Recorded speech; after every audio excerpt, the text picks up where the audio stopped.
Bonjour et Aquaba dans Bâtir au féminin, votre podcast qui va à la rencontre des femmes qui construisent la Côte d'Ivoire. Pour notre tout premier épisode, nous accueillons Madame Adélaïde Boguy, la directrice des opérations de SIBM. La SIBM est le leader en Côte d'Ivoire du béton préfabriqué. En gros, ils fabriquent des agglos, des dalles, des buses, des caniveaux et tout ce dont vous avez besoin pour la construction. Allez, générique!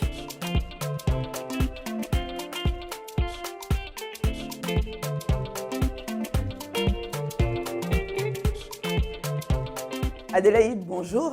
Bonjour Céline. Alors, tu es la directrice des opérations de SIBM. Concrètement, ça veut dire quoi, directrice des opérations chez SIBM? Alors, directrice des opérations de SIBM, moi je dirais pour moi que c'est être un peu comme un chef d'orchestre dans une organisation pour faire en sorte que toutes les activités soient menées à bien pour atteindre l'objectif de la société. D'accord. Et donc, la chef d'orchestre, elle fait quoi exactement? Alors, la chef d'orchestre a pour rôle d'organiser toutes les équipes qui sont en bas, toutes les directions, à savoir la direction de production, la direction technique et innovation, la direction commerciale et la direction administrative et financière pour que toutes les spécificités et toutes les activités convergent pour atteindre cet objectif dont j'ai parlé tout à l'heure. D'accord.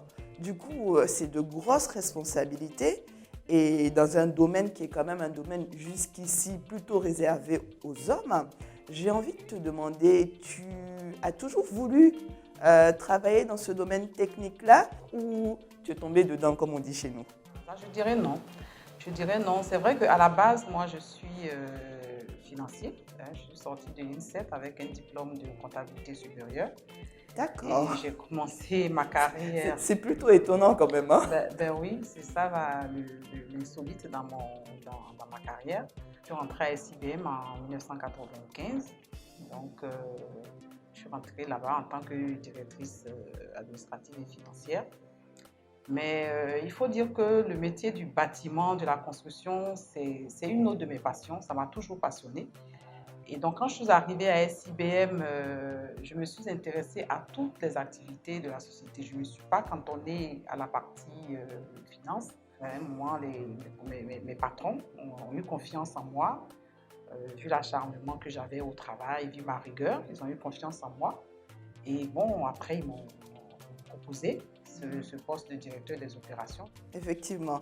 Donc, en fait, finalement, tu rentres à la SIBM comme directrice financière et aujourd'hui, tu es directrice des opérations. Donc, c'est deux métiers complètement différents. Est-ce que, justement, pour en arriver là, tu as eu des freins en tant que femme? Et, effectivement, moi, le frein en fait, que j'ai eu véritablement, c'est le doute, c'est les préjugés qu'avaient mes collaborateurs masculins et de surcroît ingénieurs. Donc, ils ont été un peu, ils ont douté un peu de ma capacité à pouvoir orchestrer tout ça en tant que femme peut-être, mais surtout, ce qui les a le plus freinés, c'est que je n'étais pas ingénieure comme eux. Est-ce que toi, à ton niveau, justement, il y a une anecdote peut-être que tu voudrais partager avec nous? Donc, ce que je peux dire, c'est que quand on m'a proposé ce poste, j'ai marqué un temps d'arrêt en disant, mais je suis femme dans ce domaine. Et mon patron m'a dit, non, mais quand on regarde aujourd'hui, tu es la personne qui a le plus de maîtrise de toutes les activités de bout en bout. Donc, moi, je pense que tu mérites, tu peux le faire. Capable de le faire. Tu es capable de le faire. Donc, après un an d'activité, quand on devrait refaire encore l'entretien d'évaluation, et mon patron m'a dit, mais tu as vu, tu pensais que tu n'allais pas y arriver, mais tu y es arrivé brillamment. Tout à fait. Et donc, finalement, quand tu dis, j'avais un doute, mais en discutant avec mon patron de l'époque, justement, il a réussi à me convaincre que j'étais capable de le faire. Alors, ce doute-là, il est habité par beaucoup de femmes, notamment quand elles commencent à prendre des postes hiérarchiques à un certain niveau. Les psychologues appellent cela le syndrome de l'imposteur. Comment toi, tu as pu lever le frein de ce syndrome de l'imposteur-là? Est-ce que tu pourrais le traduire en conseil? C'est quelque chose effectivement qu'on ressent quand on est femme de toute façon pas forcément, moi je dis pas forcément dans le métier du BTP, mais en général quand une femme doit montrer à des hautes responsabilités, on a toujours ce plafond de verre là qu'on pense ne pas pouvoir briser. Donc ça donne un peu d'appréhension. C'est vrai qu'il y a le métier, le métier technique. Mais après, là, aujourd'hui, on est dans du management. Donc ça, je veux dire, bon, il faut qu'elles s'enlèvent cette peur et que disent qu'elles peuvent manager des hommes, elles peuvent manager des femmes, qu'on ne peut pas arriver seul. On est avec des équipes. Et il faut accompagner les équipes, il faut les écouter, mettre des actions en avant, suivre ces actions qu'on met en œuvre et amener les gens à atteindre les objectifs.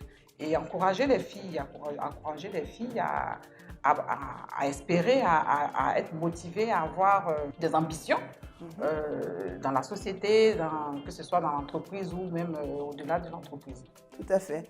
Merci beaucoup Adélaïde, parce que ces conseils que tu viens de nous donner, je suis sûre que beaucoup d'entre nous en ont besoin dans leur métier de tous les jours. Et surtout, j'espère que ça aidera des jeunes filles justement ou des jeunes femmes qui sont en train de nous écouter aujourd'hui à se dire que les métiers du BTP, c'est peut-être pour elles aussi.